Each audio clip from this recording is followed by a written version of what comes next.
Okay, so staged learning is a theory. You've got lots of different theories in physical education about how certain things work. And one of them is how we learn a skill. One of the theories which is quite popular is by this person called Fitz and his offsider called Potts. So Fitz and Potts' theory of stages of learning. And they divide it into 3 stages: a cognitive, associative, autonomous. And as Lake has said, that's beginner, intermediate, advanced. Okay, so it's fancy names, all right? And underneath each of these levels is criteria, okay?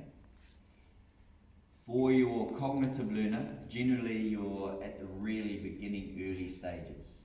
You are quite jerky in your movements, it feels uncoordinated to you.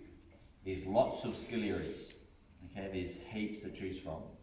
You kind of know that it's not right, but you're not skilled enough in that particular skill, or experienced enough in that particular skill to know exactly what is going on, all right? In that stage, it's really important to get feedback, visual, verbal, and we did that when we did the biomechanics analysis, okay? It's also important to perhaps think carefully about how you're going to practice a skill, all right? So if you were to practice a skill in the cognitive stage of learning, do you want to do the full skill all the time, or do you want to try and break it down? Yeah, cool, you want to break it down, okay? And we'll talk about whole part whole in a second. Associative is the next stage up, it's at intermediate, okay? So you still might have some errors, but they're less. You are able to start to feel where you're going wrong and start to be able to slowly pinpoint what you need to do to actually fix that up, all right? There's still more some errors, but they're improving. The autonomous is that person who has got the skill down, got it wired. Okay, if you think about, I'm just trying to think, Steph Curry with a 3-point shot, he's got that down wide. He can do it without thinking about it. He can do it with all sorts of distractions. He can do it even when he's off balance. So that there is an autonomous learner. If it doesn't go in, he'll be able to tell you exactly why it didn't go in. All right, maybe my wrist wasn't fully flexed, or I didn't get up high enough on my jump. He'll be able to tell you because they're that wired into the skill and how it feels when it's done correctly. All right. So those are the 3 phases, all right? And when you come to actually do your training for any given skill, what stage you're at will in part determine how you learn a skill. Can you pause it? Okay, second part of this lesson is whole part whole learning. Okay, so I talked about over here the stage of learning you're at, and that stage of learning can determine how you might train the skill or improve the skill. One skill learning principle or way of training is something called whole part whole. Can you tell me what that means?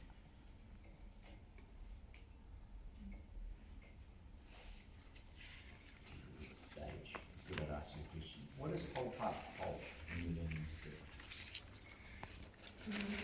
skill? It isn't it, yes?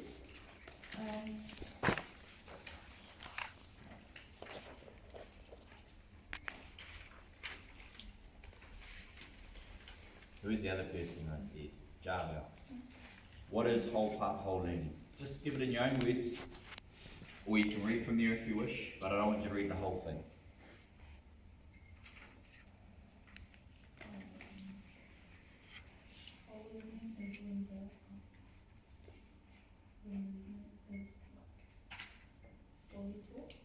Yep, cool, that's a good way of putting it. And what would be part learning?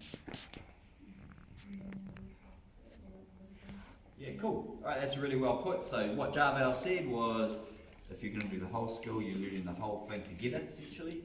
If you're doing part learning, you're doing a little bit of it, or you're breaking it down into small parts. So what I'm going to do now, and we'll pause the video. Yeah. Okay, so as you can see, pretty much our training program, as it stands now, is really part learning heavy, all right? It's got a little bit of whole learning at the end, but most of it is part learning. What might be the advantage of doing part learning as a cognitive learner? It's a go back to cognitive learner description. There's something about attention, something about large amount of skill areas. This hurts my arm.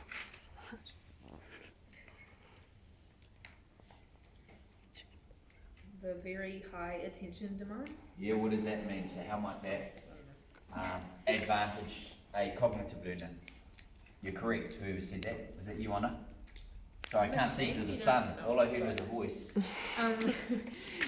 But very high attention demands is like we can focus on one thing and keep repeating that until it's like drilled in. Yep. Awesome. Sweet. That's the perfect answer, is that as a cognitive learner, it takes a lot of attention to fix any given error. So part learning, concentrating on one part of the skill which has the error, makes sense. So that's good. It's a good answer. Any other reasons why, besides high attention demands?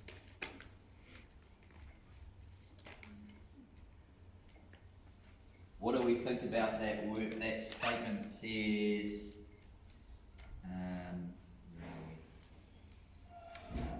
many gross errors. Many gross errors. How might that be helped by part learning?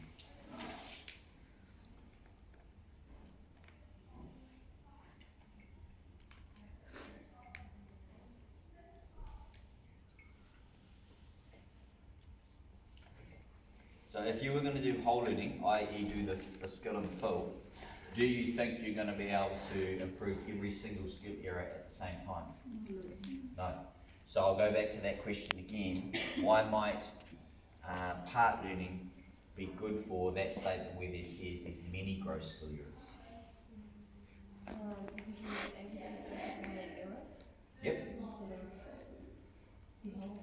Yeah, cool. So you can start to break down and work on each individual error.